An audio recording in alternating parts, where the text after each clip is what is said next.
Terror on the train. What happened on the Cambridge-Huntingdon line? Saturday evening. A routine journey aboard the London North Eastern Railway, LNER service, travelling from Doncaster through Peterborough towards London King's Cross turns into chaos.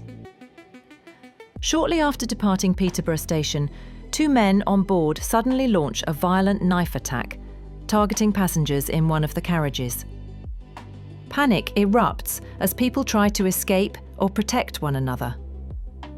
By the time the train makes an emergency stop, at least 10 people have been seriously wounded. In tonight's report, we uncover what happened, who has been charged, and how this shocking event is forcing Britain to confront new questions about safety on its railways. Around 6:25 p.m, the LNER service leaves Doncaster, heading toward London King's Cross. At Peterborough, two men board the train, among dozens of evening commuters and families returning home. For the next 15 minutes, everything seems normal. The train glides quietly through the Cambridgeshire countryside. Then, between 7:30 and 7:40 p.m, the calm is shattered. Witnesses report shouting, followed by chaos inside one of the carriages. Both men appear involved, one wielding a knife, the other caught in the middle of the struggle as passengers rush to escape. People hide in toilets, lock compartment doors, and use clothing to stop bleeding. One witness later said, "There was blood everywhere. We didn't know how many attackers there were." Crew members quickly alert the driver, who makes an emergency stop near Huntingdon station. Within minutes, armed officers from the British Transport Police storm the train and detain two suspects at the scene. A knife is recovered from the carriage. The area is sealed off, and the situation is declared a major incident, bringing rail traffic in the region to a standstill. 10 people are rushed to the hospital, 9 of them initially in life-threatening condition. One of the most critical cases is a LNER staff member who stepped between the attacker and passengers. According to investigators, his actions undoubtedly saved lives. He remains in a critical but stable condition. Eyewitnesses describe passengers pressing wounds with clothing, others locking themselves inside toilets, and one elderly man shielding a young girl. The response is massive. More than 30 officers, armed units, paramedics, and forensic teams converge on Huntingdon station. Transport Secretary Heidi Alexander praised the swift action of emergency services, police, and passengers who showed extraordinary courage. She highlighted the heroism of the injured rail worker. He went to work that morning simply to do his job, and ended his shift as a hero. LNER's managing director said the company was deeply shocked and saddened by the incident and pledged full support to staff and victims. Authorities ruled out airport-style screening at train stations, calling it impractical, but confirmed plans for more visible patrols and a review of CCTV and communication systems across the rail network.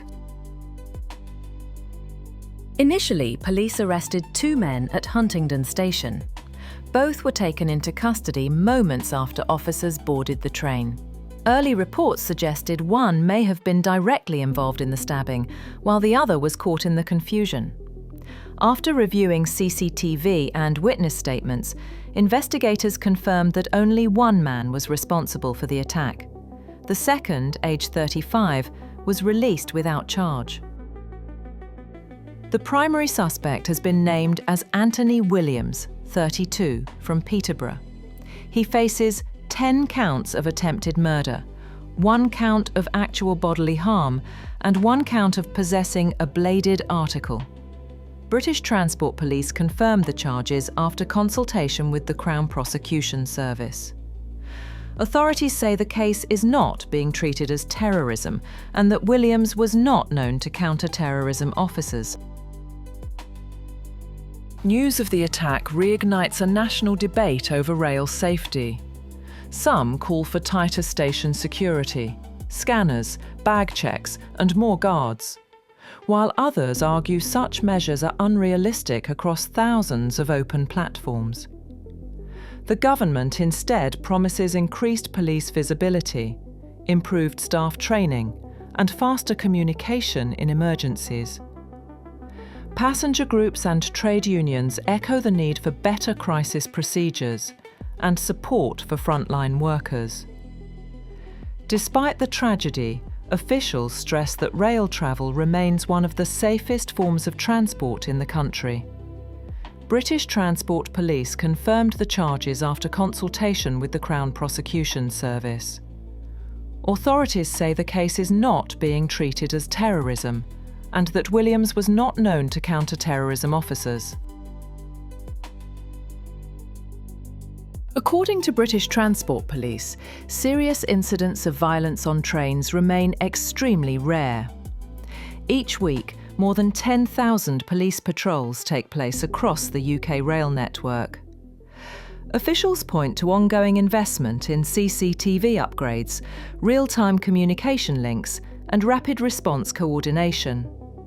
The quick arrest, within 8 minutes of the emergency call, is cited as proof the system works, though experts admit more can be done to prevent such escalation, particularly in cases involving mental health crises or knife crime. One man, doing his everyday job, became a hero. In the face of panic and fear, courage was defined that night. The investigation continues, and for many, the scars will take far longer to heal than the journey itself. If you ever see something suspicious on the railway, you can text British Transport Police on 61016. Because sometimes one act of vigilance or one act of courage can change everything. As trains roll on through the country once again, we're reminded that safety in shared spaces is a collective responsibility. The events on that train have left the country shaken, but also united in support for those affected. Messages of solidarity have poured in from across the UK, from railway workers, passengers, and complete strangers. Experts say that while violence can never be predicted, awareness and community response remain the strongest lines of defence. And as trains once again run quietly through Cambridgeshire, the message is clear. We move forward together, learning from what happened and determined to keep every journey safe. This has been a report on the Cambridge-Huntingdon train attack. Stay safe, and thank you for watching.